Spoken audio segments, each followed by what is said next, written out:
Yo, what's up YouTube? This is Reese here from CeeManga and welcome to my review of One Piece chapter 734, Rommel's Whirlwind.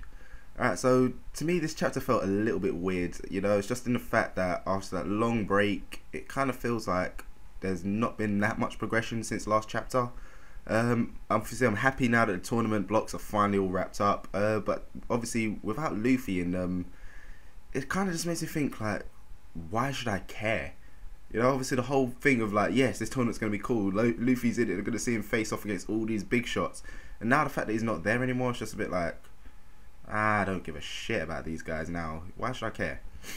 So yeah, first off, I kind of don't know whether to congratulate or criticize Oda for what happened at the end of Rebecca's battle. It's like, I think it's obviously really good the fact that he didn't cop out and just say, yeah, Rebecca's now unlocked Haki. You know, because obviously, like, last one I was saying, like, oh yeah, maybe she did unlock some sort of Conqueror's Haki or something, because, like, everyone's out cold. You know, it's like, obviously, before the war arc, Haki was just like, wow, this thing is freaking amazing. Oh my god, this thing is so cool. But now, the fact that kind of most people in the new world have it and can use it, it's just a bit like, it's kind of just lost its wow factor, you know? It's like in Dragon Ball, for example. First time Goku went Super Saiyan, you're just like, oh my god, that is amazing. But obviously towards the end, it's just like, oh, obviously everyone can turn Super Saiyan now. It's just like, oh, Super Saiyan, that it? What else can you do? Can't you go higher? No. You know, it's like too many hackies spell the series. Little funny thing there, but yeah, you get what I'm talking about. You know, just the fact that if hacky's overused, it's just kind of losing its wow factor. So yeah, I'm kind of happy that Oda obviously didn't go with that fact. So yeah, turns out what actually was that whirlwind that knocked everyone out? Well, the culprit was Cavendish. Well, rather his alter ego. I think how you say it is Hakuba? Is that how you say it? Yeah. Turns out when Cavendish falls asleep, his alter ego ends up taking over. He's like some master swordsman. He can use his use that so fast basically. Back in his hometown of Rommel, there was like, oh yeah, wind, which was taking everyone out. It's like, oh my gosh, you forgot, and the wind is going to kill you. In actual fact, it turns out it was this Hakuba person who's cutting the shit out of people. That's how fast he is.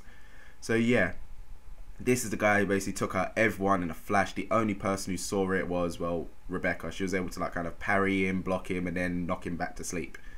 So yeah, my problem with this whole thing is like, yeah, it's cool and everything, but my only problem with it is just the fact that it just felt really it was just too fast, you know? It's like, yeah, it showcased exactly how strong Rebecca actually is, but I would have liked it to kind of, well, I can't believe I'm saying this, but I would have liked it to have been dragged out a little more. I know, I actually said I want something to be dragged out. That's not even like me, but yeah.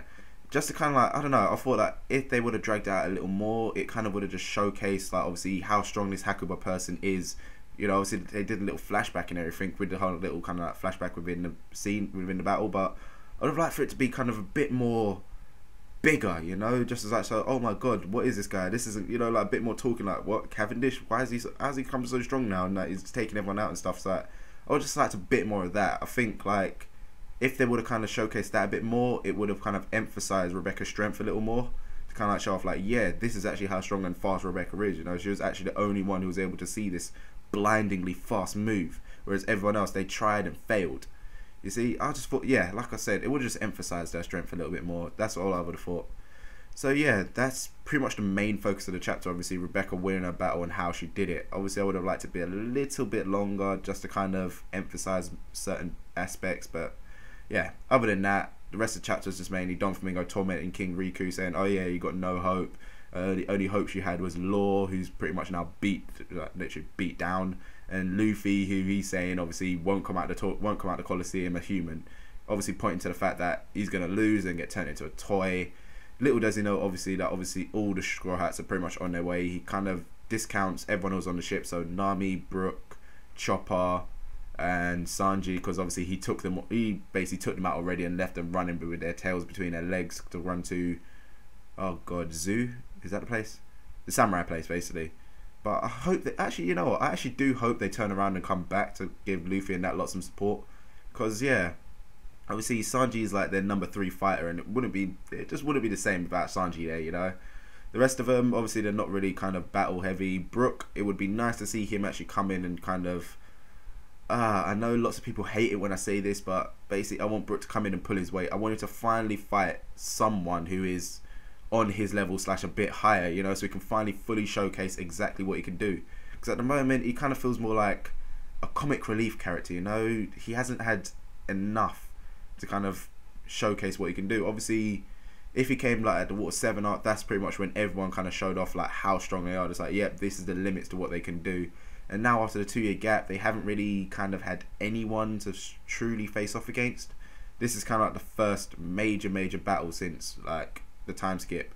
I don't count the Fishmen because they were jacked up on drugs, and that's not really their showcasing their true strength. And plus, they took them out pretty easily.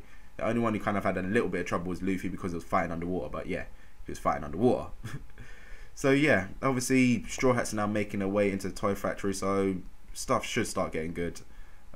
One funny panel is obviously Frankie getting suplexed by that Senno Pink guy. I really hope they go back to that battle really soon. Obviously, it's just going to be kind of interesting to find out exactly what Senno Pink's power is, because I think in one panel in the last chapter they showed him coming out of the ground after Frankie did his weapons, after he did his coup de burst. So yeah, it's going to be kind of interesting to see exactly what he can do and how Frankie's going to deal with it without obviously being in his Robo Frankie and stuff. So yeah, I'm hoping they obviously go back to the battles. All the battles start soon. No more talking, no more kind of stretching out the I'm traveling to here, I'm traveling to there, I'm going to torment you here, I'm going to torment you there. Let's just get to the battles and just get to, like, you know, what we all read One Piece for. These amazing fights. So yeah, that pretty much wraps up this chapter from me, guys. Even though I kind of sound a little bit negative, I'm actually overall quite happy with it. You know, things are starting to move on, which makes me happy. I just wish they would have kind of explained a bit more with Rebecca's fight. That's all. Just like kind of giving it a bit more oomph. So yeah, other than that, decent chapter. So yeah, you guys know the usual. Let me know what you thought about this chapter in your comments below. If you enjoyed the video, give it a little thumbs up or thumbs down. It's up to you. And don't forget to check out the channel for the other stuff we do. So I'll see you soon.